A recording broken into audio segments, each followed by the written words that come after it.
Hina, you can begin. Yeah. So after that first wonderful session by the first speaker of today, we now here have another interesting session on regulatory affairs. So for this second slot of the morning session, I would request the chairperson for the session, Mrs. Rupam Raut, Assistant Professor, Department of Pharmaceutics, Principal KM Kunnani College of Pharmacy, to introduce the speaker for this session, Pramod Dahibhate, sir. Over to you, madam. Thank you, Hina. We all scientists working in the drug discovery area, always wish that our discoveries which are in the lab should reach to the patient. And in this case, the most important role is played by the regulatory authorities. So what are the regulatory requirements that we will be learning from Mr. Pramod Dahibhate? He is currently working as a Senior Vice President, Regulatory Affairs in Lupin Limited. He received his B.Pharm from Y.B. Chavan College of Pharmacy, Aurangabad, and later completed his M.Pharm in Pharmaceutical Chemistry from Pune College of Pharmacy. He has around 24 years of experience in pharmaceutical industry, which started with the work with Vocard and Dabur, where he worked in regulatory affairs department responsible for submission in the rest of the world market. Later in 2002, he joined as a manager in regulatory affairs in Lupin, where he worked mainly on the US market. He filed Lupin's first abbreviated new drug application in 2002, which we can consider probably India's first steroid injectable product ANDA application. Since then, he has filed more than 300 ANDAs and more than 200 ANDAs has been approved on it. He is a team player and gives all his credit for his achievement to his seniors and colleagues with whom he worked throughout his career. I'm sure his knowledge is going to help us to learn more about the regulatory needs. Over to you, sir. Thank you so much, Rupam ma'am. Of course, Dr. Mrinal.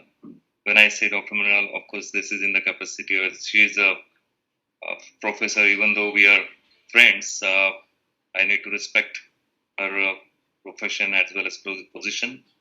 So, Dr. Mrinal, and I guess Ms. Hina. I don't know you, but of course, this is the time to say thank you. Thank you all of you for the nice introduction. As I said, even though whatever so far achievements have been listed are against my name or in my introduction, as I mentioned, this is not my own achievements. These are all the achievements of our team, my seniors and colleagues. So please take it in only that stride. It's not only me. Thank you so much again. So as I heard you saying, Dr. Rupam, of course, everybody who works in the research area would like to see that their research benefit the mankind. I think that is the prime importance and the thought behind everything. So with that, naturally, one wants to do the best as well as take the research to the usage, final use for the patient or the people. What we would today do is that I would like to share whatever little I know with you all. Please don't consider that this is a full and final information. I am learning day by day, and of course, it's a long process and journey. So, whatever I know little, I try to share. Please take it in that stride only. So, with that, I will just try to start my presentation. All right. Can you see my screen now? Yeah, your screen, yeah. You can see. Okay. So, the topic of today's discussion is regulatory approval process in drug discovery. Naturally, as I'm working with a private company, there is a standard disclaimer which I have to give that these opinions are my own and not of my employer.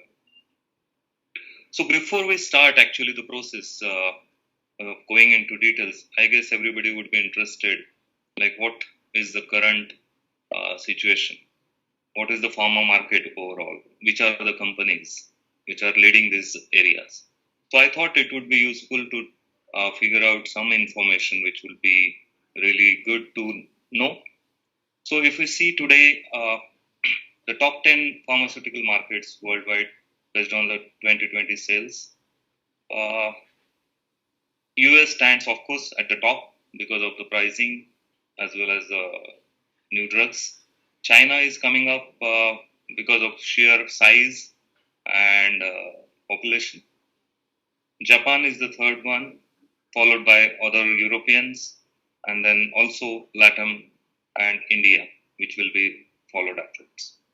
So these are the top 10 markets, and you would see that in terms of US billion dollars, the numbers are quite high. It is currently 1.16 trillion. And of course, this is increasing over a period of time. The top 10 pharmaceutical companies in the world today, and of course, there are a little bit of differences in the published information. That's why we can just look at it as a informative or an indicative number, and the positions might change a little bit here and there. So no surprises. Roche, Novartis, AbbVie, Johnson & Johnson, Merck, Pfizer, BMS, etc. They stand at the top 10. And their revenues also are ranging between around 25 to 50 billion US dollars. Of course, the top 5-6 companies are very close competition. They're working on increasing their revenues by means which could be useful for them as a company, organization, as well as their competition is also going to be beneficial for the human mankind. There was a little surprise that Glaxo was not featuring in earlier numbers, so I tried to find out other information also, so it is close by. What is more interesting to see is how the global sales have increased over a period of time. You would see that there is a definite steady increase over a period of time. This is resulting into higher life expectancies, new discoveries. Starting from 2012, if we talk today, we are like $1,000 billion, which is 1 trillion probably, and expectation is that it could go up to like 1,040, 50 by next 4 years. And of course, there is a little bifurcation there. The new drugs, the generics, and orphan drugs. The share has been mentioned over there in the graphs. Again, if we talk about the top 10 pharma companies by sales, no wonder AbbVie, Roche, and Novartis, they are currently standing there tall, and we can expect that they would also reach a high number of around like $60 billion by 2026, with a steady increase in the growth.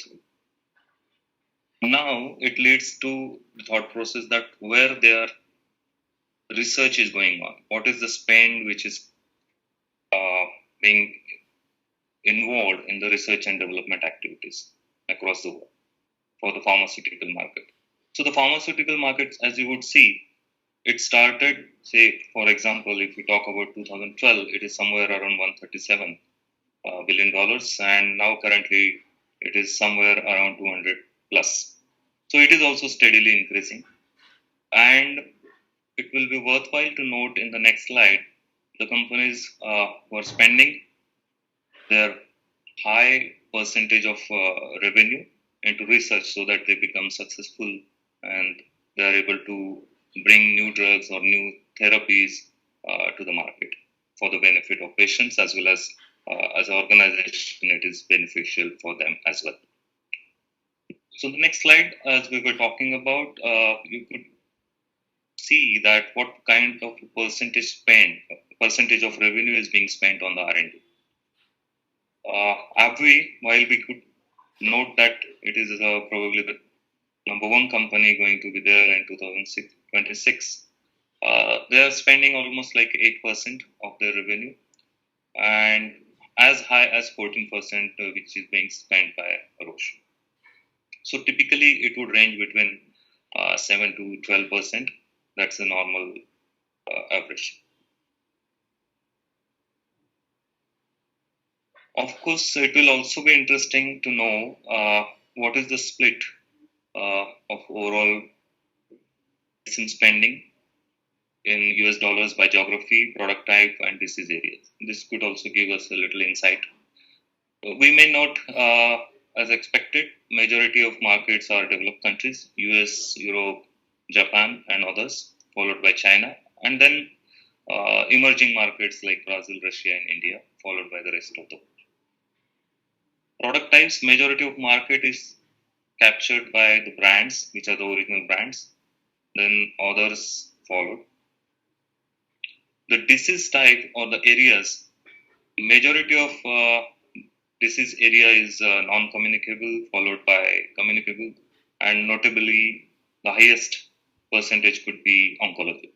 And this is, of course, we all know that oncology research is the highest interest area throughout the pharmaceutical market. And if we see what could be next 4-5 years, where the research would be probably like to move, we can note that currently anti-rheumatics or diabetes, anti-diabetics are the key focus area, or antivirals, but they are not going to give that kind of growth to the companies. It is also not going to capture high market share. So in future, it looks like that major focus areas would be oncology, immunosuppressants, and vaccines, along with anti-diabetes. The rest all would be at a lower side, and this could be an indication where the research would be really oriented for the coming years. Now coming back to our topic, I'm trying to give or trying to present my own way of thinking in a way that it is probably taking an overall picture. Not necessarily this would be the best way to represent it, but I'm giving my perspective. So in overall scenario, if we talk about how the drug development would happen, naturally it would involve several steps, starting from discovery and development, which are interlinked, followed by preclinical research, clinical research, and then we reach to the regulatory agency for our submission, with our submission, so that we want them to review that and get it approved. And once it is approved, naturally, we go to the market to serve the patient, sell the product. But it doesn't stop there. Of course, we have a post-marketing safety monitoring, which will continue. So this is typically the life cycle for the drug development. We all know that researchers discover new drugs through various means. There could be new insights for a disease process. Sometimes we could test several hundreds of compounds through which we can find a lead. We sometimes focus our research to see that because existing treatments do not have that kind of anticipated effect, we may also use different technologies to reach the target sites. And in this process, of course, several of thousands of compounds are screened. Very few, a very small number could be promising enough so as to be studied further. And once studied, a very few select would reach the filing stage. So this is a very painful process, but of course, it always excites the scientist so that they always continue to engage working on this discovery phase throughout their life with the pharmaceutical company. Typically, the timelines overall, if we look, it is, of course, it's a very time-consuming and costly affair, and so that we don't really see too many players who work on the new drug discovery or a new drug dosage form platforms. It may take ranging on a scale of 2 to 20 years. Of course, this is not a standard timeline. It could change. We have seen this recently in case of COVID, where we had emergency authorizations across. So that could be much faster as well. But again, that would depend on the situation. The normal timeline could range between this time. As we talked earlier, very few select compounds will reach to the next levels. The discovery can be using synthetic compounds, or sometimes, as you all know, it could be using the old compounds but with a new usage. That also has happened over a period of time. In the development phase, even though it could be a little starting point, it will touch base on the additional studies which we will do in the next phases. But typically, the issues related to the drug substance as well as the pharmacokinetics are studied as a primary indicators, which includes studying the absorption, distribution, metabolism, and excretion for the compound. People typically work on finding the appropriate dose, which could be suitable, followed by determination of best route of administration for that compound. At the same time, looking for side effects or adverse events. Naturally, the focus is to find out how the new discovery is going to affect different group of people, including gender or race, and its possible interactions with other drugs and other compounds, or in case of any other therapies which are going on with the treatments.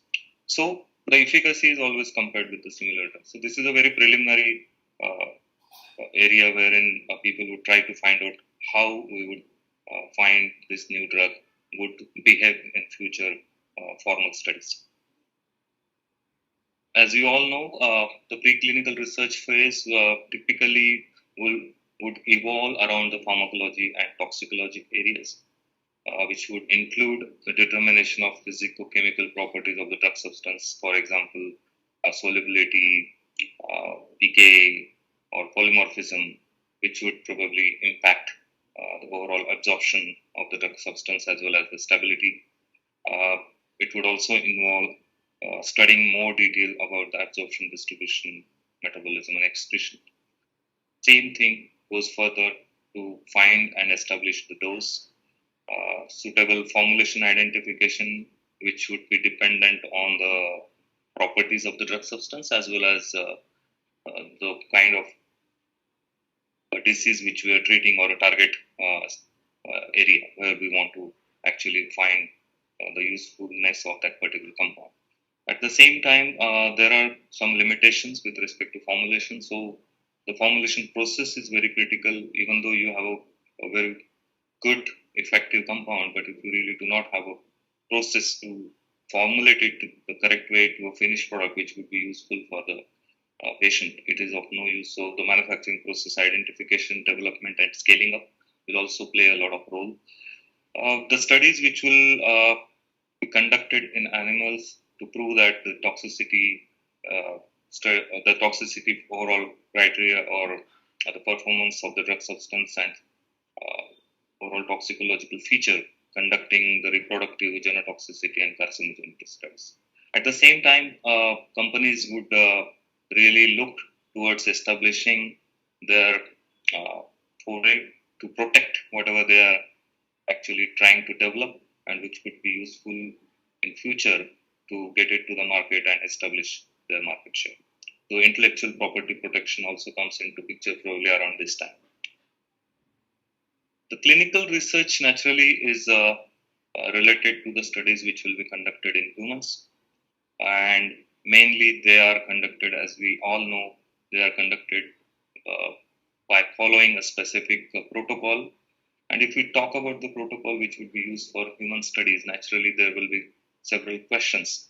But basically, if we can really qualify it very preliminary language, it could be said that who all are going to participate in these studies, how many number of people would be participating, how long that study will last, how the drug will be given to patient and at what dose, and then what kind of assessments will be performed using this protocol and conducting those studies so as to determine whether the drug which has been developed or the compound which is being developed is really performing to the expectations. So there are set expectations against which the performance of the drug will be evaluated with the help of a written protocol.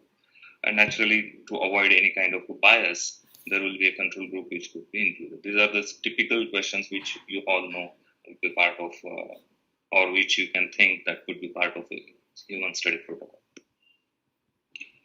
As we have studied and we know that the clinical trials would be typically divided into three main areas, phase 1, phase 2 and phase 3. As you could see here, phase 1 typically is with respect to the determination of safety of the compound and called probably people call it as a safety phase, which we already discussed that it is dealing with the safety, ADME and mechanism of action and drug interactions. In this case, these studies can be conducted in patients or normal voluntary subjects. The range of people who are involved in this could range between few tens, like 20s to hundreds, and typically the duration could be 6 to 12 months. In the phase 2, once we establish the safety of the compound, it will go to the phase 2, in which we will determine the effectiveness of the compound and establish the effectiveness of the compound. This phase will cover the controlled clinical studies and also will emphasize or focus on the short-term side effects and the risk associated. Because finally, any drug, if it is going to be used in human, the determination which any regulatory agency has to make is with respect to the benefits versus the risk. So naturally, on one side there is the effectiveness, on the other side there is the safety profile of the compound. So the focus would be on effectiveness, but at the same time, we will not miss to monitor what kind of side effects and risks are associated. These are typically conducted in subjects with indications, the indications which are to be studied for the particular compound. The number of people who would be involved could range several hundreds. Naturally, these are the high-scale studies, and it would take enough time, say for example 1 to 2 years. Once we have this phase 2 established, we will move to the phase 3, which will be the confirmatory study. And in this, naturally, the scope will be quite expanded. At the same time, this could be controlled as well as uncontrolled trials. When these studies will be conducted, a lot of information will flow in. So there has to be a lot of evaluation which needs to be done to evaluate how efficacious and safe the compound is when it is used in high number of subjects. And naturally, the benefit to risk ratio, and these studies actually will form the basis of the labeling, the prescribing information, which will be accompanied along with the drug when the drug is actually going to be in the market. So this phase 3 is of course a very critical phase, which will involve a lot of people, ranging up to several thousands probably sometimes, and those studies can range. If we talk about timeline, it could be around 2 to 3 years or even more in some cases. And once we have all this confirmation established for the drug in terms of its effectiveness, as well as we have a safety profile, which could probably help the regulatory agency to take the call to approve the drug for the human use. Once the drug product is approved, naturally the story will not end there, because it has to be a continuous monitoring, which can provide a lot of insight how the drug compound or the drug product is being used by the patients, what post-marketing information could be collected, evaluated, and we could establish the overall safety profile over a period of number of years, and which could sometimes warrant into revisions of labeling, which are related to adverse effect or drug reactions. So this could again several thousands, and this could be of interest for several years. Of course, the same drug product can be further studied for some other indications if it is believed to be effective. So naturally, this could also be a background additional experience for the drug compound on human use. So if we talk about this, naturally, we have several regulatory agencies and the important ones if we really focus on along with our own stethoscope, US FDA, EMA, which is the European Medicines, TGA, Australian, then you have Medicines and Healthcare, the UK MHRA, PMDA of Japan, and with Brazil, Health Canada, and US FDA. So what we will do to really, it is not really so possible that we can really touch each and every regulatory agency and discuss what exactly the process is. So what I'm going to do is, because essentially the overall process and the areas which needs to be evaluated are more or less same across the regulatory agencies. So we will touch base only US FDA requirements because it is mostly the US FDA who approves actually a more number of novel drugs, new drugs over a period of time in recent past also, along with the European agencies. If we compare these two agencies, US FDA has always been ahead in bringing the new drugs to the market or new indications or usage to the market. So what we can do is we will just go through the US FDA requirements. Briefly, I will touch base all those areas. Naturally, again, a disclaimer that if you really want to know all these things, there are hundreds and hundreds of guidelines. A lot of study will be required. So it is even not possible for a regulatory person to know everything. There are specific requirements for specific types of studies which needs to be conducted. So what I am going to do is only giving a glimpse of the requirements, and for more interest to know more, naturally one will have to go to the specific guidelines or additional information which is available in abundance across all the regulatory agencies' web pages. So, like I talked, we will just touch base the overall regulatory process of review from the angle of US FDA. So, as we discussed in earlier slides, once we want to go for establishing the safety and efficacy, naturally it will pass through the preclinical, clinical phases. At the same time, these things go in parallel. So once we intend to go for making a new drug or a new product, naturally we have to submit an application. Before we start usage of this particular drug in the form of a finished drug product for human use, we have to submit an investigational new drug application to the US regulatory agency. So it is typically abbreviated as IND, as many of you already know. So the general principles of the IND submissions, we can think from both the aspects. FDA objective is that assure the safety of the patients or the subjects who will be actually consuming the drug product when used for the clinical trials. So FDA, naturally their focus is that whosoever is consuming the product or the new drug should be safe. And of course, this is very important. At the same time, to help the agency, we need to provide, as an applicant or a sponsor, we need to provide a lot of information. So FDA's objective is to adequate quality of scientific evaluation and establish the safety and efficacy profile. So if we concentrate on these two main objects, I think it is very easy to determine what could be possible. So information which should be submitted in INDs will vary, because IND will be submitted as early as possible when you are going to submit or you try to use it for the humans. So there could be a very little information available. So IND can be submitted at that point of time.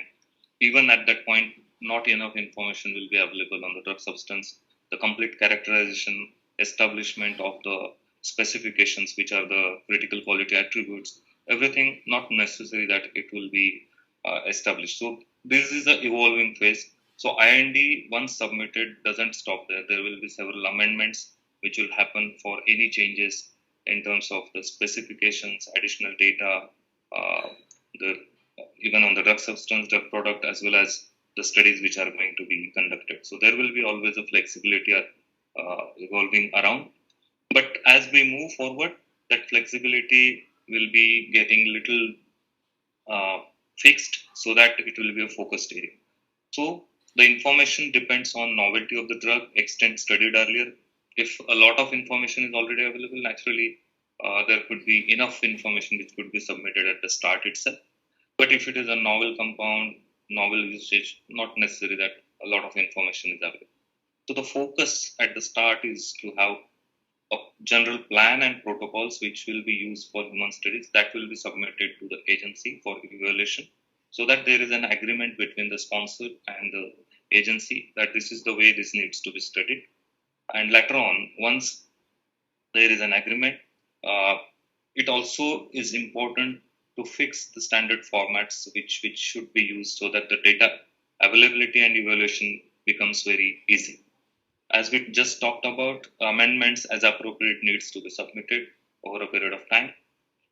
There is a standard feature in US regulations with respect to INDs, NDAs, or ANDAs that you need to submit annual reports. The annual reports typically cover the overall progress of the product for that year. So whatever phase it is, say for example, we're talking here about the IND. So the annual report will talk about the entire progress made in that year, as well as it will talk about the plans for the next year. When we are saying that, say for example, we're submitting for phase 1, later on phase 2, phase 3, it is a long duration. So sponsors need to provide adequate and timely information to the agency about what is the progress made so far and what is the plan for the future, so that both the parties are on the same page and they can suggest each other if they have any additional insight or thoughts. As we could expect, not necessary that everyone will know everything. And since the drug discovery revolves around several areas, like say for example treatment areas, we just saw earlier a few slides how the discovery is going to move in specific areas. So there are several offices which have been established by US FDA, for example, Office of New Drug, Cardiology or Immunology, Oncology, Urology, Infectious. So this is specifically established so that there is a clear-cut understanding which area you are focusing on. The people who are there, they are well trained, they are aware of what are the needs, they are responsible for developing the specific guidance, and they are responsible for providing a specific input to the sponsor so that appropriate studies are conducted during several phases of drug discovery and submission. So the same way this applies to even other regulatory bodies as well. There are scientific committees, there are scientific advices which are possible naturally, because without those close interactions between the agency and the organization or the sponsor, we will not be able to reach to the finished stage of drug development and making a product available to the market. So one needs to go through all these information available, and depending on our area of interest, our area of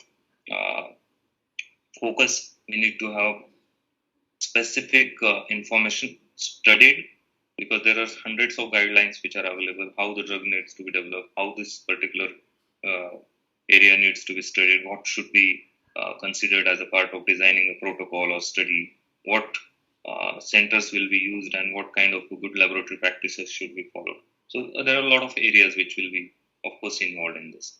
So we just need to be aware of where to actually go and find out and have interactions with the correct people so as to be successful. Investigational new drug application, if we talk about the sections, there are major sections which can be briefly divided as general investigation plan. Second one is the investigator's brochure, protocols, then CMC or rather chemistry, manufacturing and control section, pharmacology and toxicological section, and if there is any previous human experience, that also needs to be explained in detail. So we can quickly go through each of these areas with short bullet points, which I tried to prepare. In general, what we need to ensure is that the IND must be submitted before the start of clinical research, as we talked earlier. The IND must include whatever information is available, but should cover the animal study data and toxicity study data, brief information on the manufacturing, clinical protocols, the plans which will be used for studies which needs to be conducted, any prior information which is already available in case, and then who is going to conduct the investigations, the information about the investigators. So this is a general piece of information which would typically be required in all phases of the IND submissions. If we talk a little more about each area, the general investigation plan should provide an introductory statement for the drug, dosage form, etc., because that is the typical information which any reviewer would like to know. What is the drug? What are the properties? Which is the dosage form?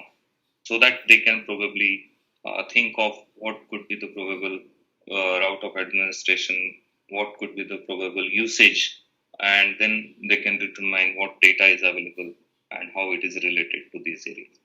The overall investigation plan for the drug product for the following year. So that is a progressive plan which needs to be submitted.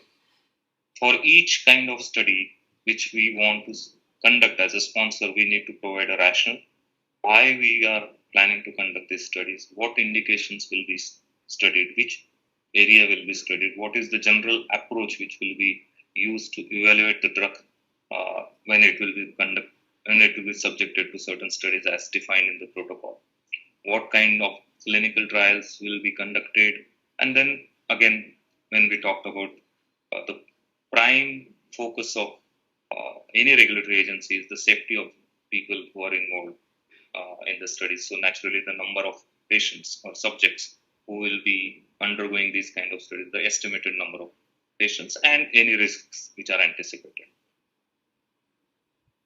With respect to investigators' brochure, of course, again, the preliminary similar information. This helps for the investigators, summary of pharmacox effects in animals and if known in humans, pharmacokinetics, safety and efficacy in case used in previous human trials, and then possible risks and side effects. So essentially it is almost same, but the feature and the extent of information might be a little bit vary. Protocols, as we talked about it earlier, the protocols should be very clear so that we don't land up into issues at a later point of time. The better, clear and explicit protocols are, the better the outcome in terms of the agency evaluation and conclusions and issues, if any, could be resolved very easily. If the things are not clearly defined in the protocols, the expectations and the methods which are going to be used are not clearly defined in the protocols, then there could be disagreements between agency and the sponsors, which could lead to delay in review and finally delay in product coming to the market. So the protocols have to be very, very clear. Statement of objective and purpose of study, the details of investigators, different kinds of facilities which will be involved, starting from your manufacturing facility or the CROs, the contract research organizations or clinics which will be used. Information also needs to be provided with respect to institutional review boards, which is very important because they are the actually custodian of the overall safety which will be ensured during the conduct of studies. Selection and exclusion criteria for patients and number of patients, design of studies, control groups, methods, so that whatever information is collected, it will help to minimize bias, if any, which can come out towards the product. Again, typically dose determining method, maximum dosage, duration, observations, and how the measurements will be made to fulfill the final objective of the study. And of course, when the studies are conducted, clinical studies are conducted, the emphasis will be more on the clinical procedures, what laboratory tests will be performed to monitor the effect of drugs in humans. So all these things, if explicitly explained and provided in the protocols, that will help, that serves dual purpose. One, the studies are conducted very appropriately following the protocol, so there are no or minimum number of deviations in the studies. At the same time, since the protocol includes all relevant information along with the inclusion and exclusion criteria as well as the evaluation parameters, it helps the agency to evaluate the information in a proper manner and avoid any kind of conflicts or disagreements between the sponsors and the agency.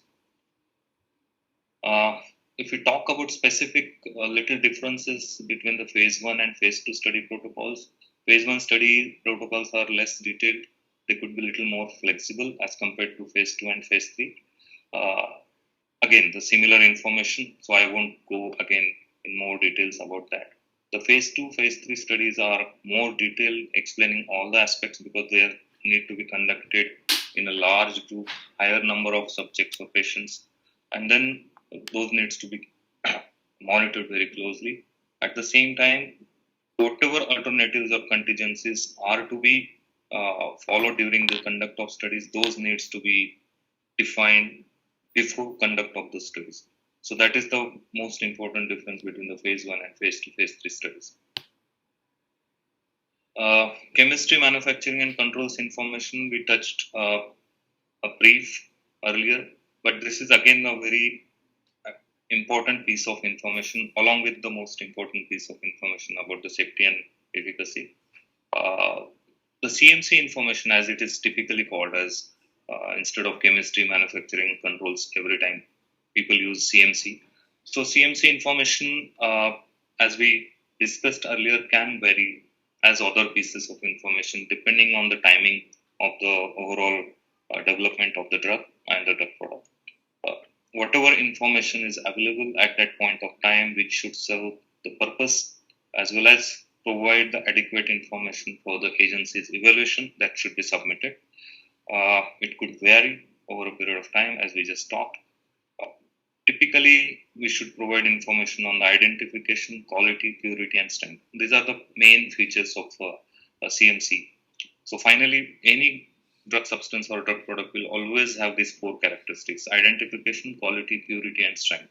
Unless and until this could be actually established, we will not be really able to say that what we want to give to the as a final product to the patient is meeting the quality standards. And then as the process will be developed, say for example laboratory scale batches, then we have scale up batches, kilo labs. If we talk about API, then we go to the finished pilot plant with a manufacturing facility for the drug substance or the drug product, and then finally the exhibit batches or the demonstration batches which will be manufactured. So as the scale changes, we might and it typically happens, a lot of new information comes up, the scale factor will come into picture. There has to be some adjustment which needs to be made during the process parameters, controls which needs to be executed. So all this information will be varying throughout the life cycle from development to finished product approval. Typically, the information could be segregated into 2 major areas: information related to drug substance, information related to drug product. Naturally, the expectations from the reviewers would be to have complete information on the composition of the product. Of course, we know that there is an active, but there is also other components which are important, like inactive ingredients, which will help to formulate the product, the container closure system, which will actually provide the protection as well as ensure the stability of the finished product throughout the shelf life, on the shelf, or during the usage. Manufacture, how the drug product is or the drug substance is being manufactured, what are the different types of processes which are followed or different in-process steps, what are the controls established to arrive at a finished product meeting the desired specification. And of course, since the conduct of different studies will also have the placebo treatment, the information related, similar information related to placebo also needs to be provided. And of course, the labeling piece of information, which will also go through different iterations as the product development or the drug development and the product development moves into the next phase. The labeling will also evolve, and in the final stages, when it will be submitted as a new drug application, the final labeling will be discussed between the sponsor and the agency and agreed upon so as to be used for the final finish, use for the patient. Form talks information, typically this would be the basis of the form talks or the clinical study plan. Naturally, the information with respect to the type of studies, the duration, scope for each animal or other kinds of studies which are going to be performed. Uh, Again, whosoever is conducting the study, identification and qualifications of those investigators, what we have determined through the studies like pharmacological effects or mechanism of action, information on ADME, integrated summaries, because summaries helps the reviewers a lot. If there is a huge amount of data just presented as such without giving the summary of the information, it is going to take a lot of time of the reviewer and naturally it is going to delay. So there are standard integrated summary formats for each sections which have been designed, which needs to be followed by the sponsors so that it helps the reviewer to review the information through the summary and then if required go to the additional information provided in the main body of data. Again, when we talk about farm tox studies, toxicity studies could really acute, subacute, chronic, the reproductive, genotoxicity, carcinogenicity. There could be special toxicity studies conducted like inhalation, dermal, ocular, etc. But the main focus and the principle which needs to be followed so that appropriate and adequate information is available is that the full tabulation of study which is suitable for review, and at the same time wherever we are going to conduct these studies should follow the required regulations, say for example compliance with the good laboratory practices. As we talked, there could be some components of the drugs or a new indication for which there could be already prior human experience is available. So that is also an essential part of the review so that the reviewers know what kind of studies were conducted on this particular drug substance or the drug product in past, which were the indications, what kinds of safety profile is available, whether this drug substance or the drug product have been subjected to clinical trials, what kind of clinical trials, and not necessarily only in the relevant regulatory area. Say, for example, if a drug product or the drug substance is going to be submitted in US, there could be cases where it was already approved by any other regulatory agency. So that information is also crucial for evaluation when this is being submitted to the US FDA. So whatever best possible collection of information which is related to the overall effective safety and efficacy profile of the drug substance and the product needs to be provided to the regulatory agencies.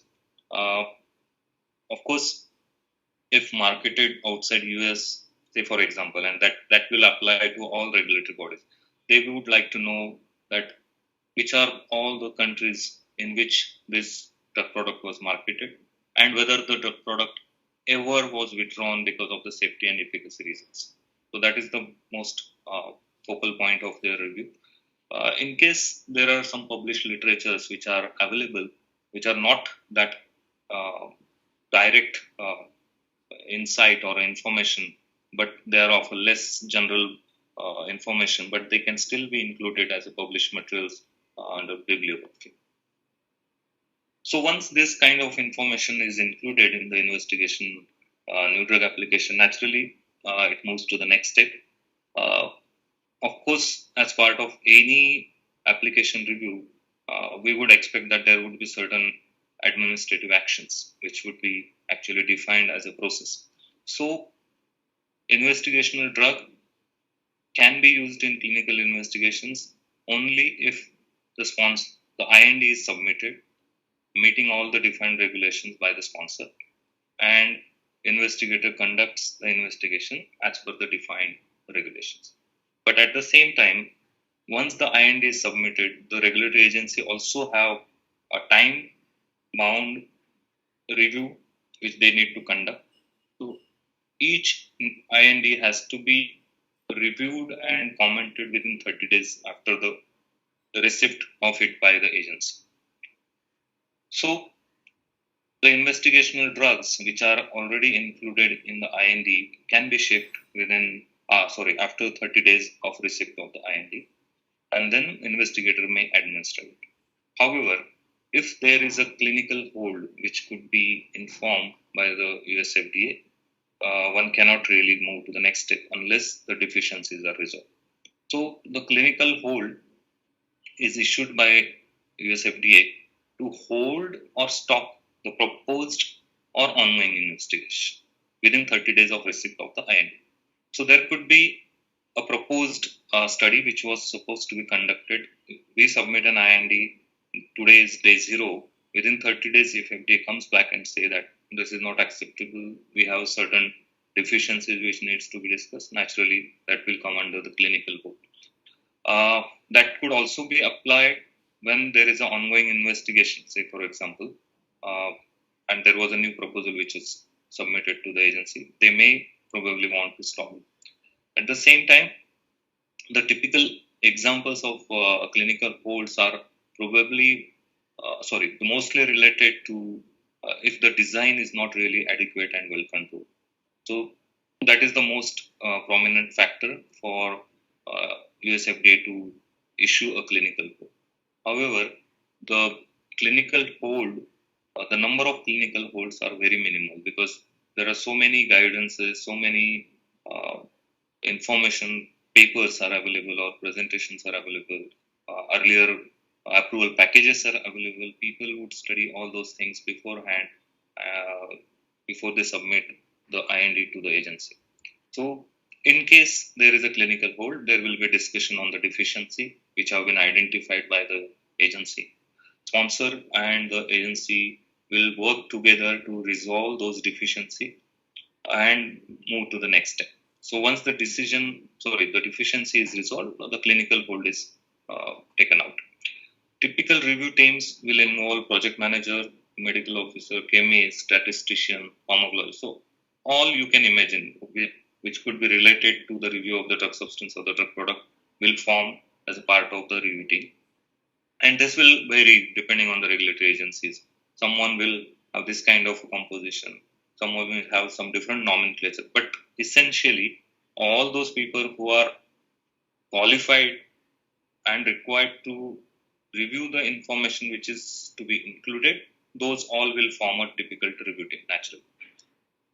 So, how this imposition of the clinical hold is communicated? Typically, there is no requirement. It should be communicated as quickly as possible. So there could be even a phone call. They can just communicate that you need to stop, and sponsor has to agree. So rapid means of communication, because everything is related to safety of the subjects and patients. So it is very important that if the agencies are not in agreement, they would stop it any time. Once all these deficiencies are addressed, the clinical investigation could be resumed. In case sponsor does not agree with the decision made by the regulatory agency, of course, as a good regulatory agency, there is a provision to appeal. But normally people won't go into that route because that is time consuming and really doesn't help. And finally, in case the sponsor is also not interested, in some cases the IND could be terminated. So these are the typical administrative actions which could happen. At the same time, as we talked earlier, the interaction between the sponsor and the regulatory agency is of huge importance, because that is the way the overall development will move to the next steps. So the meetings is a kind of a means which is already agreed upon and designed by several regulatory agencies, that there should be frequent interactions between the sponsors and the regulatory agency, so that these meetings can be useful to resolve issues and then help the movement of the particular application to the next step. At the same time, the expectations from the agencies as well as from the sponsor, and these are very fair asks, that it should be a free, full and open communication, so that there should not be anything hidden or incomplete information which would really not help in a longer run. So there should be a full transparent way of communication, so that appropriate issues can be evaluated, discussed, resolved, and move to the next step. In case there are issues which could not be resolved, at least there would be an agreement that yes, this is not actually resolvable and we have to drop it. This kind of a open culture is always preferred and actually helpful. So what are the different types of meetings which will typically happen in case of investigational new drug cycle? There are, as we saw earlier, there are two types of meetings. Sorry, as we saw earlier, there are different types of studies. In connection with those studies, there are the provisions of meetings has been kept. Say, for example, end of phase 2 meeting.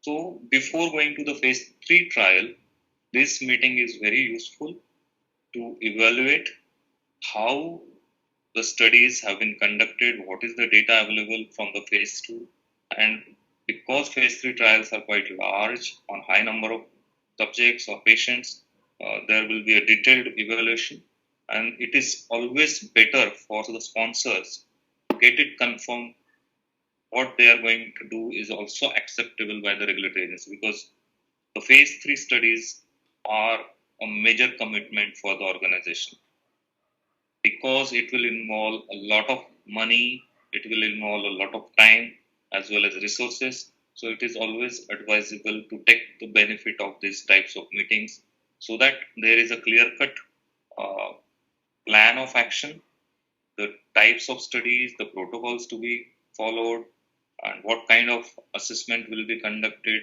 of the data which will be available after the conduct of studies.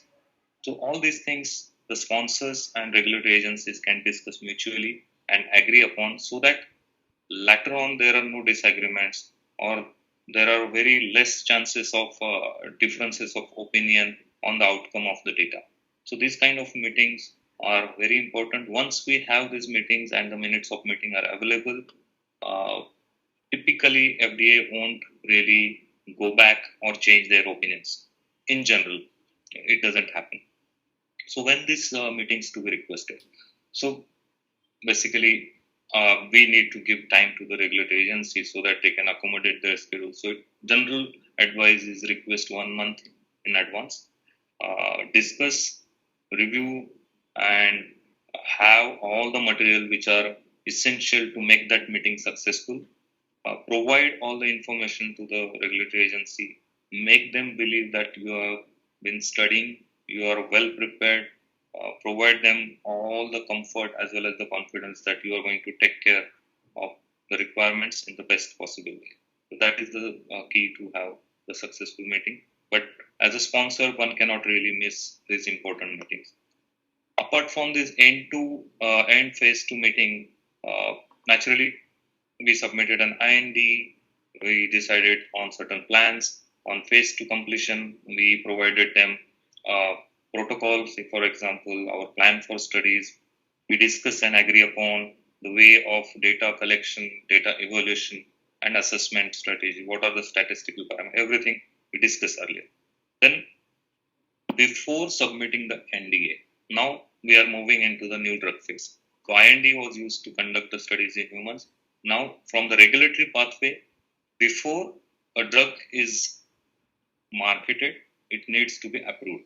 So, this kind of, say for example, this application, we will call it as a new drug application, which is for the case of US.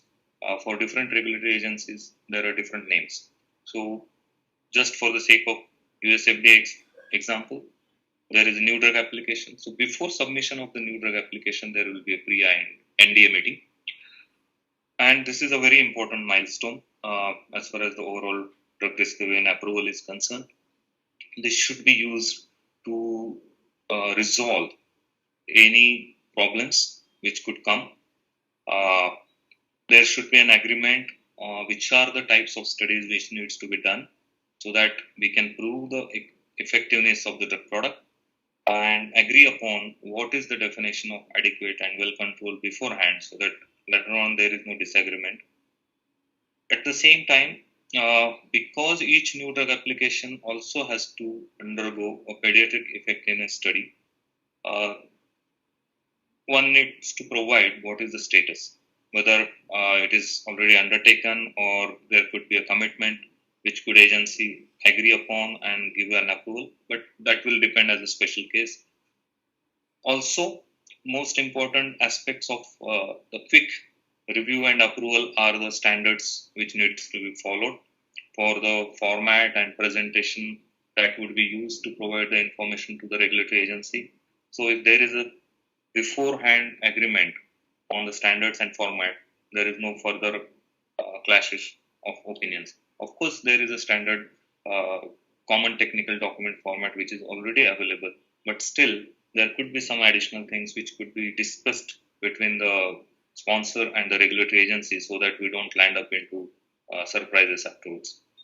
So to make this successful, again, we need to submit it 1 month in advance, provide all the required information so that agency is also aware and they are fully convinced about our conviction as well as the data, our plans, and there is an agreement between sponsor and the agency how this could be reviewed further.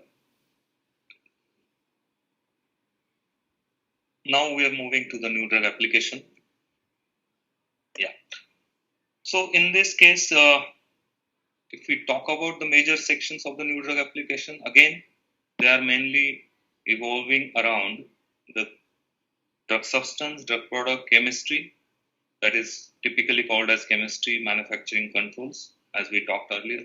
It will also involve the important information coming from animal studies or clinical studies, bioavailability. And the last piece of information is the labeling, the prescribing information, which will come, which is the essence coming out of all these things. I won't really go into detail as we went for the IND for this, but I can just quickly give you a glimpse of a typical content and format of an NDA, and we can just quickly review what are the sections I would add where important things are to be discussed. So typically the content and format would include an application form, index, summary. These are all standard technical things which will always be required with any application. The technical sections of the application, as we talked earlier, are related to the CMC, chemistry, manufacturing and controls. That would involve the drug substance information as well as the drug product information.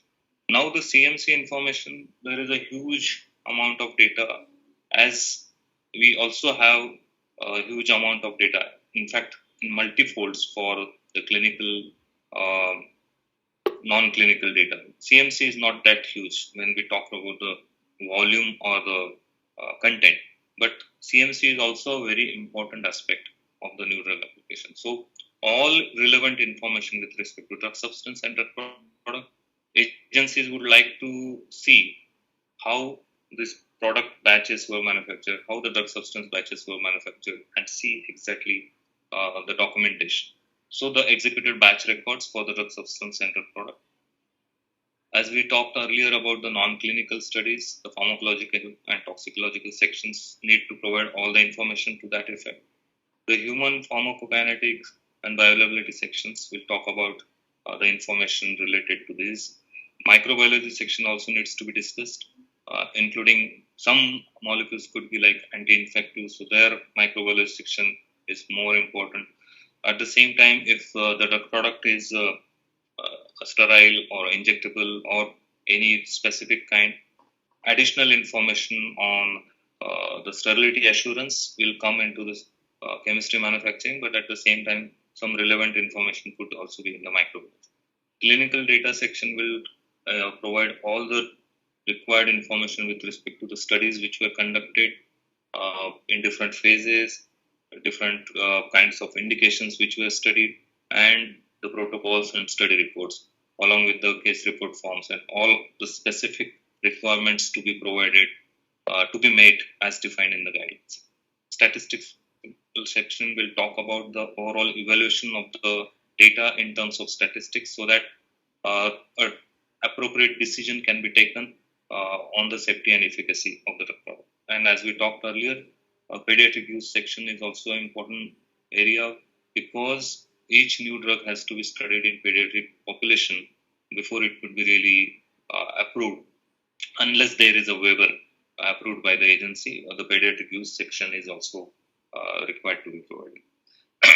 Apart from that, the other information are related to the sample of the drug substance and the drug product, all the relevant case report forms and tabulations which needs to be provided. These are standard sections. The most important other area is the patent information, certifications, and exclusivities. So typically, each application will also have to deal with the patent and exclusivity scenario. So there could be product development or the drug substance which is developed. It could be infringing, non-infringing. So that is again a huge area which we cannot really touch base in a shorter time. But in a sense, all the drug substance or drug product patents which are listed in the Orange Book or applicable to the regulatory agency wherever and the area wherever it is applicable, one need to certify, provide all the information as well as certify appropriate certifications with respect to the patents and exclusivity, so that in case there is any litigation which is going to come out of the filing, that will be the basis of your filing as well as the future litigation and outcomes. Apart from that, a standard information with respect to the financial certifications or disclosures, all those parties who are involved in studies related to any information that is submitted in the NDA, specifically with respect to preclinical, clinical sections and bioavailability sections, wherever they are conducted, the concerned parties have to provide a certification that they do not have any kind of arrangement between the sponsor and them, so that whatever information is provided is true, accurate, and representing the facts. This is the review phase which we talked.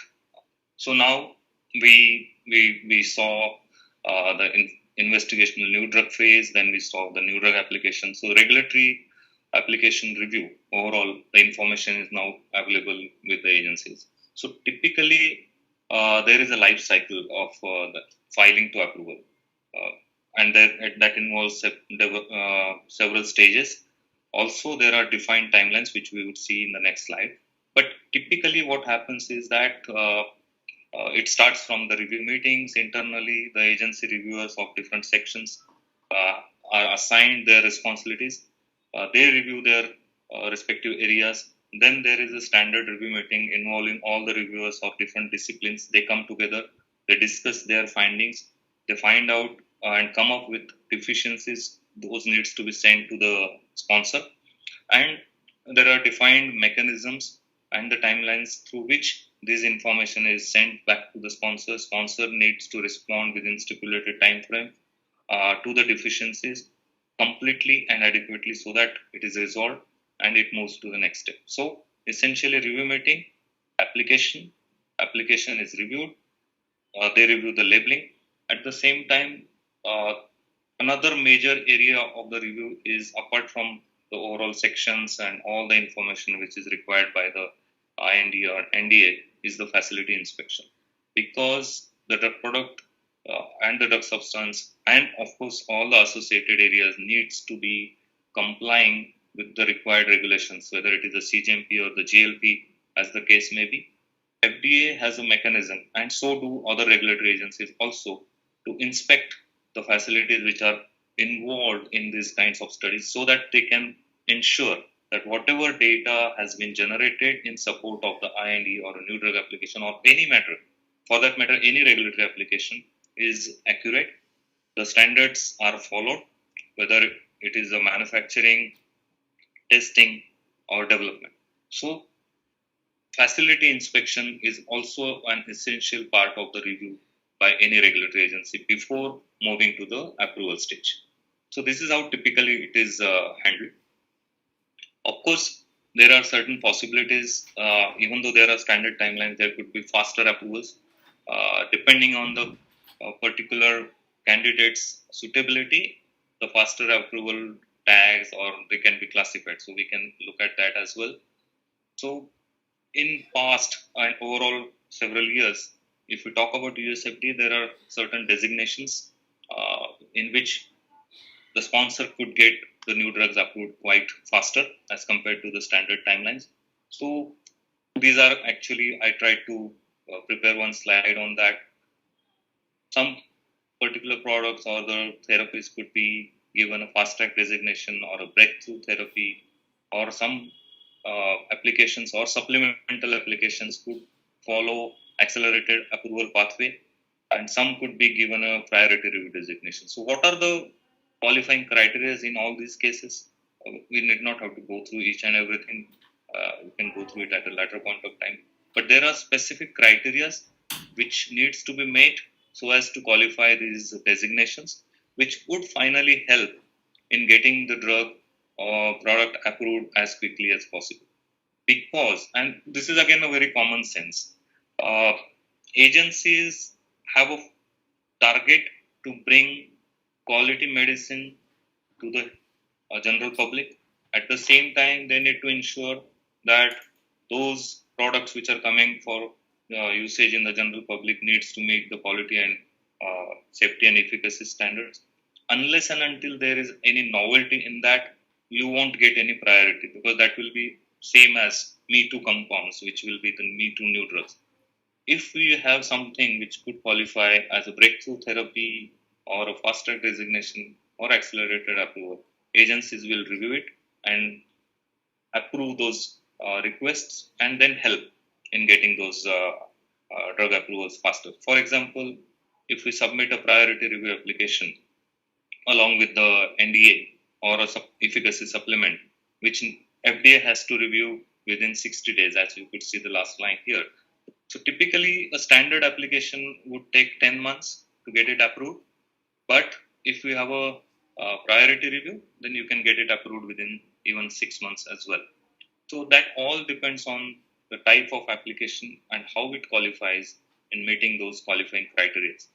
So at the same time, even though somebody is very good at making a new drug or a new drug product, but if they really do not know about the mechanism on how you can leverage the available facilities or the avenues to make your drug product available at a faster rate as compared to others, we may miss the bus. So it is very essential that one need to know about everything which is associated to get the drug product to the market at the best possible time, because that is the way you have a success in getting the new product approved much quicker, and you also stand good to even generate revenue as compared to others.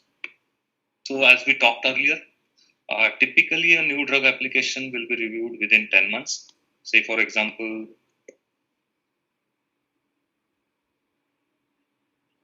the application is submitted on day 0. It needs to be, I won't use the word approved, but an action needs to be taken. The action could be an approval or a complete response letter. The complete response letter could be deficiency. But for the new drugs, typically majority of new drug applications are approved in the first cycle. So this entire timeline, if the drugs product which are filed as a new drug application gets approved within 10 months for a standard application, it is called as a first cycle approval, because there are no repeated cycles of these 10-month review goals which happen. So standard new drug application needs to be filed or needs to be approved, or an action needs to be taken within 10 months. On the similar lines as we talked earlier, that there could be a priority assessment designation, priority review designation. For that, the timelines would be shorter. Say for example, an action needs to be taken within 10 months for a standard. Similar way, an action needs to be taken within 6 months for a priority review. So it will save at least 4 months. So it is very important for a regulatory person to know, as well as the sponsor to know, that where do we fit and how we can leverage this possibility of early approval. At the same time, there are standard timelines with respect to the meetings. Say for example, day 45 is the review meeting or filing review. So agency would accept that new drug application and send an acceptance letter or acknowledgement letter within 45 days of the receipt of the application. Then there will be a mid-cycle review meeting, so which is conducted around 5th month from the day of submission, so that a sponsor gets an opportunity to see how agency is looking at the overall application, whether sponsor, whether the agency is finding any deficiency which could be critical. Sponsors get an opportunity to know them beforehand so that they could prepare themselves to have the responses and send it back to the agency as soon as the agency sends those deficiencies. Typically, it is expected that by 8 months of the receipt of the application, agency should wrap up the review, and then the administrative action should be finished within next 2 months. So this is the standard timeline. The PDUFA goal, the prescription drug user fee agreement, which is between the pharmaceutical manufacturers and the regulatory body, US FDA, for the new drug application, it talks about typically 90% of applications received should be reviewed and action should be taken within 10 months. So this is a general phenomenon which is followed. But for a new drug application, the first cycle approval rate is quite high. It is almost like 94%. Probably we could see it in the next slides. Yeah. Just to give you an idea what kind of number of filings which happen as far as new drug is concerned or the biological applications are concerned with the US FDA, over a period of years, starting from, say, for example, FY11 to 20. So the number of applications have increased significantly. The significance could be seen more in terms of the prioritization. The priority applications, as you could see, bold blue, designated, increased over a period of time. At the same time, if you talk about the median time to application approval, so these are the median times. For priority, it is somewhere ranging between 6 to 9. And for standard, earlier it was like 12.6, which was the highest, and now it is 10 months, which is the standard code. If we see the kind of new molecule, rather novel drug approvals which happens over a period of time, which could indicate that there are not too many. As we talked about the overall process of drug discovery and getting the product approved and bringing it to the market, very few will make it to the level. So it could range between several years, 2 to 20, as we saw earlier. So over a period of time, maximum what we could see is the 60 or 59 in 2018. And this will mind you that this is not necessarily a new molecular entity or new chemical. It could be a different indication as well, but still a novel drug. So if we see the overall performance of US FDA as far as new drug approvals is concerned, US FDA, this is specifically overall percentage differentiation. First in class, around 40%. Orphan drug usage were 58%, which met the target action date. All applications met the target action date. Out of which 92%, like I was saying 94, so I was wrong. It's 92%, which made the first cycle approval. And the most important feature, approved first in US before any other country. So whatever number of novel drugs were approved by US FDA, 75% of those, that is 40 out of 53, were approved before any other country could approve that. So that itself tells the story that these are the two main regulatory bodies. One is of course US FDA and then European agency. There is always a comparison which happens between these two path leading regulatory agencies, and I must say that over a period of time they have been so transparent. Huge information is available on their websites. If one wants to study, one can't really make it out.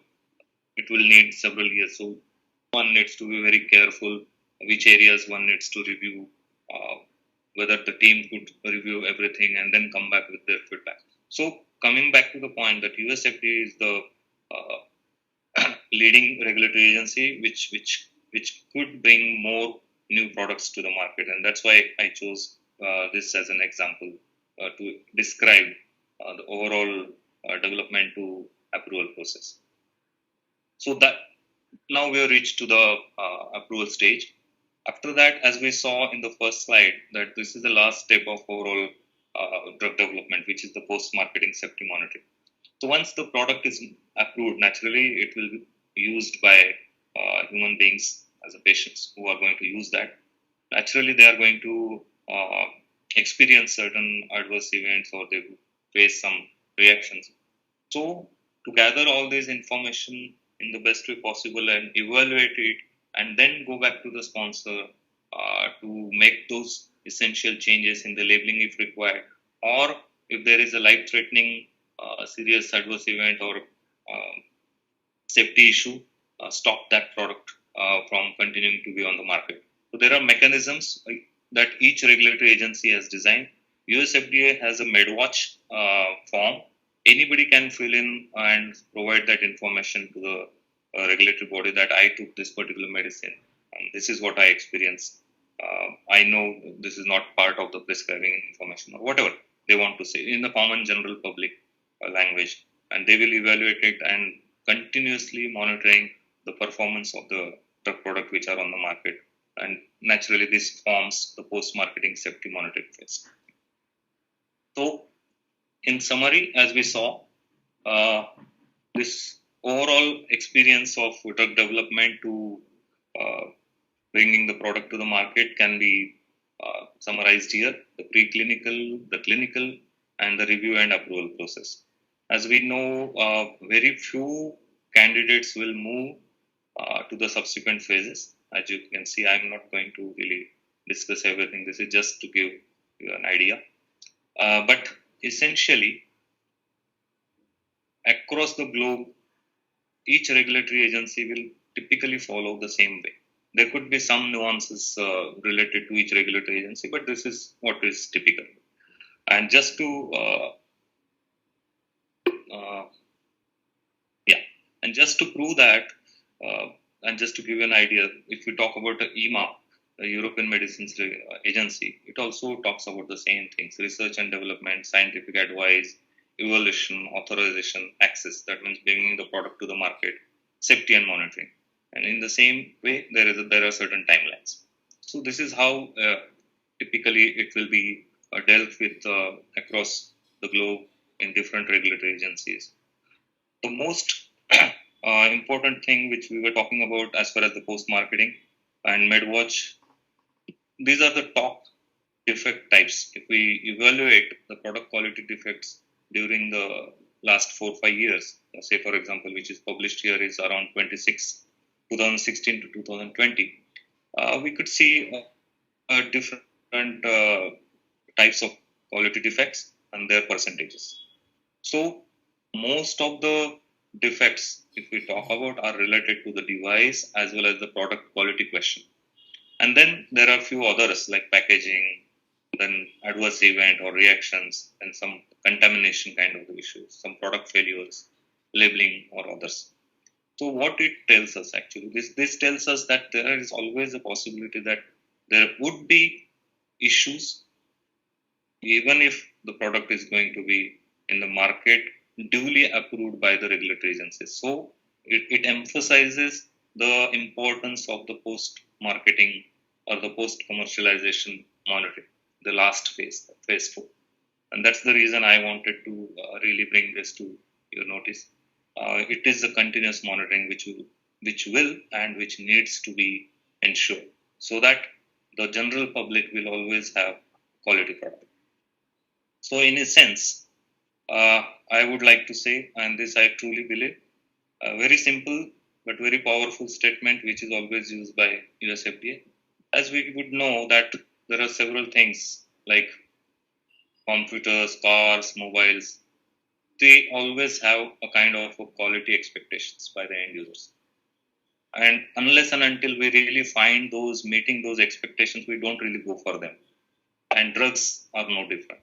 They need to meet the pharmaceutical quality expectations time and again. And that is the responsibility of the pharmaceutical manufacturing companies. At the same time, the regulatory agencies. So this is what I truly believe. And with that, I am almost there with closing my talk. Before I close, I of course want to thank a couple of people. One is Ms. Shaila Robinson, who is my colleague, who helped me to get some more data. And of course, I want to thank Dr. Mrinal as well as the KMK College. and all the faculties. So with this, I conclude my session today, and probably we can go back to any questions or if anybody have, and I will try my best to answer. I know I'm not the authority on this, but I will do my level best. Thank you so much for patiently hearing. I hope I was able to make justice to the topic, and whatever I could share probably will help you a little bit. Thank you, all of you. Thank you very much, sir, for that enlightening session. And indeed, your conclusion was very apt. Consumers expect quality in every other product, and why drugs should be any different. So, you have beautifully explained the entire approval process, and your conclusion makes, it highlights the importance of the entire process. Now, I would request our chairperson for this session, Mrs. Rupam Rao, to summarize your talk, and then we would go ahead for the question answer session. Over Sir, to you, ma'am. Sir, it was really indeed a very good, wonderful session. You started with introduction to the pharma market. You gave about different countries, different diseases, different companies. The whole presentation had a lot of data. It's not only with the 1 year, but over the period of decades. So we can project what can be the next. And you gave information also about the drug development process, drug discovery process, various clinical research phases, and in detail you discuss us about IND sections. What are the different IND sections? In what is the requirement for general investigation plan, investigators brochure? What is CMC information required, and pharmacology toxicology information required? Also, you explained to us about the new drug approval processes, what are the requirements and what data is expected from them. Also, you explained to us about the expedited review progress process and various timelines which are there, which are required, and also inform us about a post-marketing safety information plan.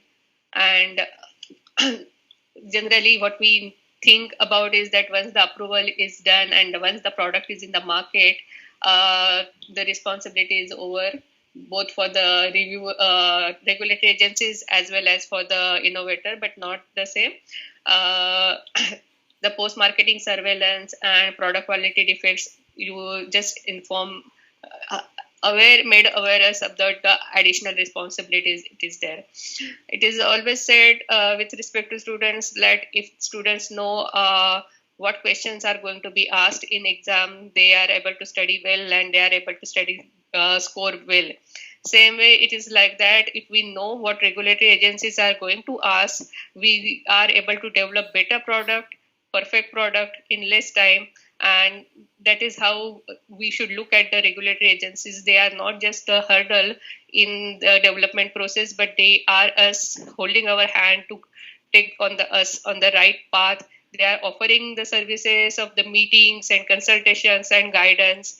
So we should not be afraid of them, but we should be thankful to them that they are making us perfect, because anything which is landing in a bad product, which can affect the consumers as well as financially to company, that will be the disaster.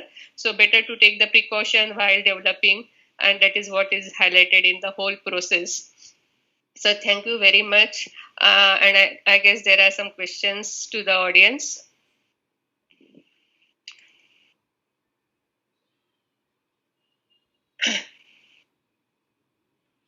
There is one question from Dr. Vrish. Please enlighten the phase 0 in clinical trial. Frankly, let me talk very openly. I really don't know about phase 0. What I know is basically phase 1, 2, 3. Phase 0, I would probably treat it as the whatever discovery and at the same time development studies which we do on the molecule of interest. That's what I would treat it as a initial work which is to be done. So I have not really seen phase 0. You may please enlighten me on that. And this is a fact. I am not saying anything which is just to say. So, doctor, I guess if you have something, you can just let me know afterwards. I really don't. Sir, I have few queries. Sir, there is a CMC section in IND as well as in NDA. So the information which is needs to be provided will be the same, or will it be different in CMC? Basically, NDA information will be quite huge because it is at a very later point of time where you have established several levels of scaling up. So essence is same.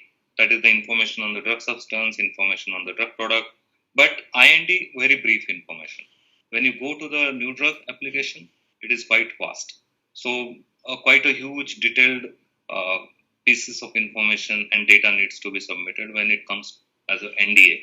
But in IND, it would be very primary information. As I said earlier, it need not be fully established specification even for the drug substance. There could be only few tests at that point of time. But as we move ahead from IND to NDA phase, naturally there will be more and more important tests which are the critical quality attributes for that particular drug substance or the for the drug product, which will be established and included and submitted to the agency. Sir, you also said once that in US there was something first approved in US there were 75% drugs. Sir, if there is any Indian company who has developed any new drug, should they first seek approval in India or they can directly seek approval in US? Is there any official requirement like? I think it doesn't really make any compulsion on the manufacturer. Say, for example, now I can tell in true sense, I don't think we have anyone really from India side has developed a new chemical entity and submitted as a finished new drug application.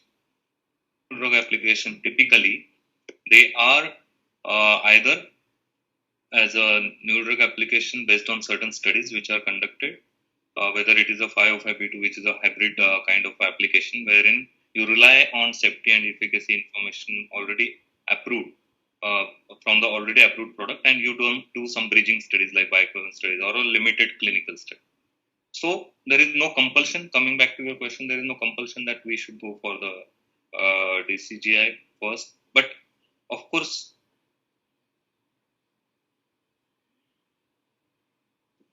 market which you intend to, say for example, naturally the US is the topmost market and is the most advanced market when we talk about. So naturally, if you really have a good candidate, you will select US market. And then with that approval, you will be able to take it to any other geography as far as possible with a limited resources and expenses. Okay. Hope I addressed your question. Yeah. Sir, I had one more question.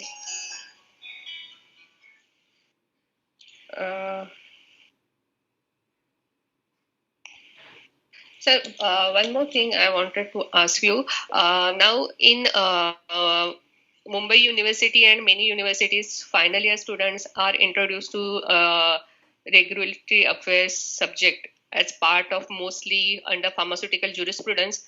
In some syllabus, there is a electives separately for drug regulatory affairs. I think even at MPharm level, there is a specialization in drug regulatory affairs. But if there is any BPharm student who is looking for the job in drug regulatory affairs, what do you, when they go for interview as a company, what company do you expect them to know? At least what basic knowledge you evaluate? Because most of the time it is said that people learn at the job. But before they are selected for the job, you must be looking at some information from them. So how do you select? Yeah. I think what we normally look for a fresh candidate is that he or she whosoever is trying to pursue a job in regulatory affairs should be uh, should be having that kind of attitude. Actually, first of all, the technical knowledge will, of course, is of prime importance. But at least my view of looking at the people who comes for a regulatory affairs job is that they should be very inquisitive. They should be capable to question everything. They should be capable to ask why, how, when. These are the typical questions because regulatory affairs professional's job is to interact with several people in the organization. They need to have an excellent communication skill, as well as they should be having a very good project management skill because they need to gather a lot of information. Of course, this will not come on day one, but actually, we will be able to make an assessment of a person whether they probably have this kind of quality or no. So, typically, along with the technical knowledge, whatever they have studied in their curriculum, uh, what we normally expect is they should be aware of the standard dosage forms, the manufacturing processes, what could be the rationale behind why this particular dosage form could be selected, what could be affecting their final finished product qualities, then whether they are aware of the pharmacopoeia. So these are the main basic things because you cannot really expect them to be fully conversant with the guidelines. It will be very injustice to them. So, but at least they should have an inclination to read a lot because regulatory affairs field is such a field that you have to continuously read. Daily there are changes, and you should not get tired of reading. Of course, at the same time, one cannot read everything, but at least the person should be able to make out what is most important to your business. So, somebody might be interested in biotechnology, but if your firm is not really into biotechnology, there is at this moment it could be useful as a knowledge, but not useful as a actually skill for your job. So, this kind of things which we normally evaluate. Mr. Pramod, I have one. Actually, I would, if time permits, I would just give one slide. Actually, I given one talk on new college. Actually, they were just completing their course, so I just tried to find out if I have it quickly so that it helps.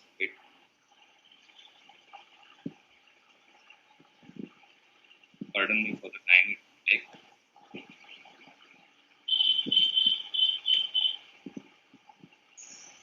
Actually, can you just stop sharing so that sir can share his slides?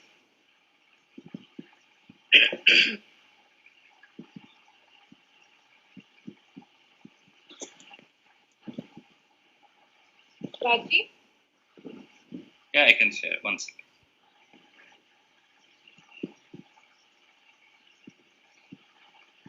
You see this slide now? Yeah, it's coming. So what typically happens is that typically the regulatory affairs person needs to interact with several team members across the organization, and then they have to discuss with R&D, analytical, process development, manufacturing, quality, supply chain, business development, senior management, and regulatory agents. By virtue of their job, they will interact with everyone almost.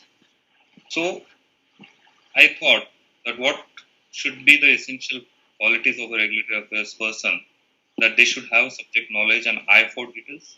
As I talked about, they should have project management skill, effective communication, influencing others and negotiation skills. Because there will be requests from regulatory bodies, there will be new guidelines coming up. So one needs to study and influence and negotiate.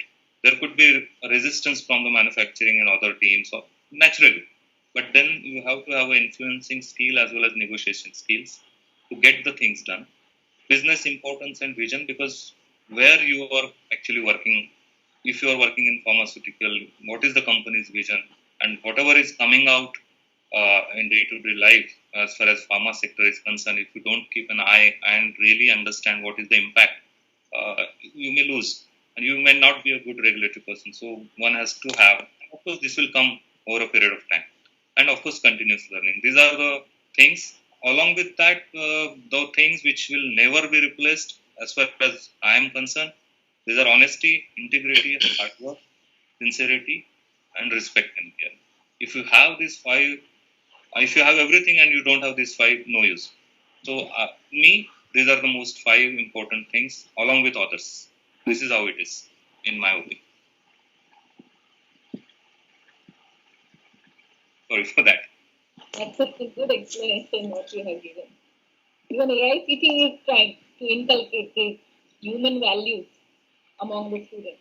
AICT has taken the initiative because that is also need to be taught to the students. Yes, I don't have any second thought on that, because unless and until you are a good human being with these values, you will not succeed in your profession. That's what my personal belief is. So I always maintain with my colleagues, and I'm very much fortunate that I have a very good team of people. Let me share one thing with all of you, that he's an excellent team leader.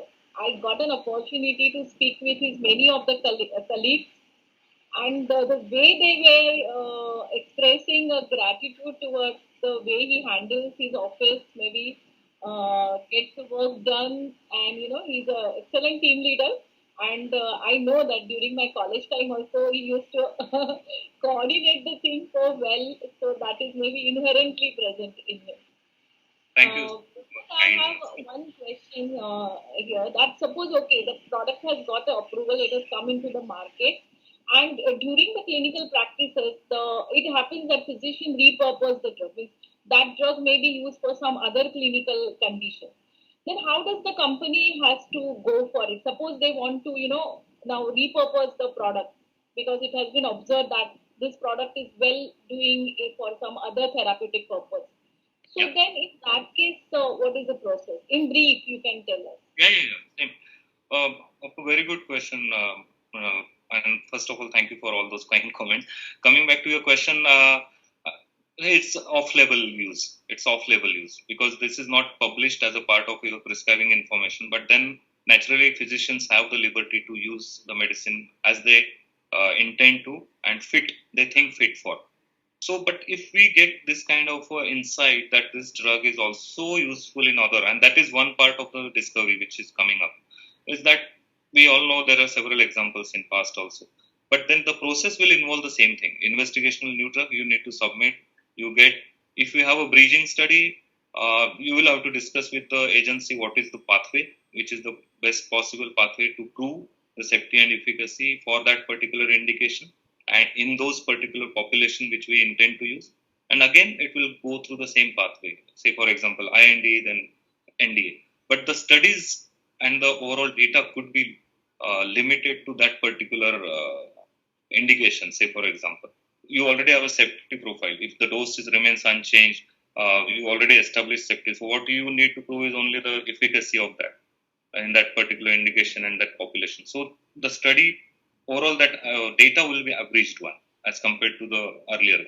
But definitely, we need to get in touch with the agency and agree upon the path forward. Same way. Thank you. Are there any more questions? Hina ma'am, can we check in the chat box?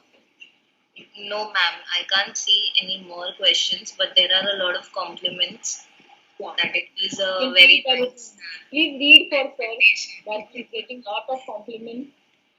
No, it's a kind of everyone. Your presentation was excellent. Was very nice. Thank you. No, I think I once again want to thank the college, all the faculty, and I mean it. When we were talking informally, I have huge respect for all the teachers, and I mean it. So thank you again, bottom of my heart, for giving me this. Thank you, Mr. Pramod.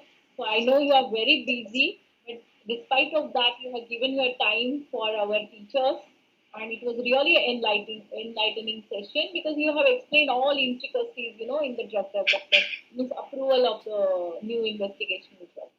And thank you very much for that. Thanks a lot. Thank you so much. Thank you, everyone, and to all the participants. It was indeed a pleasure to be here. Thank you. Can I log off now? Yeah, sure. Thank you. Thank you. Thank you very much, sir. So, I would like to thank all the participants for being patient and cooperative so far for the morning session. And since we have finished a bit early, I would request you all to be back by 2:15 for the afternoon session. And we would be having another session in the area of chemistry by Kiran Jatar madam. So see you for the next session at 2:15. Thank you very much. Thank you, Rupam madam, for chairing the session. Thank you, Rupa madam. Thank you, Hina. Thanks a lot. So we'll be back at 2:15 for another refreshing talk. See you all then. Bye.